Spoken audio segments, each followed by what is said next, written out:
हाय, hello, नमस्कार मंडळी.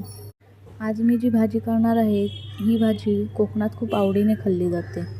गावची खास कोवळ्या फणसाची झणझणीत भाजी, ज्याला फणसाच्या कोयरीची भाजीही बोलतात. चला तर मग सुरुवात करू. कढईमध्ये तेल घेतलं आहे. तेल जरा जास्तच घ्यायचं आहे. आता इथे मी पहिली कांदा आणि कढीपत्त्याची फोडणी घातली आहे. ते छान असं मिक्स करून घ्यायचं. इथे छान मिक्स करून झालं आहे. आता त्याला तेल सुटल्यावर त्यामध्ये जिरं, मोहरी, हिंग टाकून घ्यायची. आता हळद टाकून घ्यायची आणि मग त्यामध्ये आलं, लसूण, मिरचीचा ठेचा टाकून घ्यायचा. तुम्हाला पाहिजे तर तुम्ही फक्त लसूणही टाकू शकता.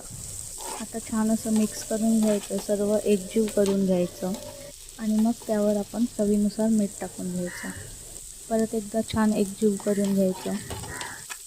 आता इथे तिखट मसाला टाकायचा आहे. तिखट मसाला जरा जास्तच टाकायचा आहे आणि थोडीशी धनिया पावडर. आता आपण फणसाची कोवरी टाकून घेऊया. ही फणसाची कोवरी त्याला मीडियम साईजमध्ये कट करून त्याला उकडवून घेतलेली आहे आणि मग हाताने बारीक करून घेतली आहे. त्याला बारीक करत असतानाच त्यामध्ये तिळकूट टाकून घेतलेलं आहे. आता आपण छान एकजीव करून घेऊया आणि त्यावर थोडंसं अजून तिळकूट वरून टाकूया.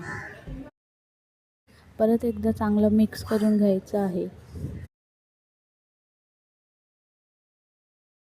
आता त्यावर मस्त अशी कोथिंबीर टाकून घ्यायची आहे.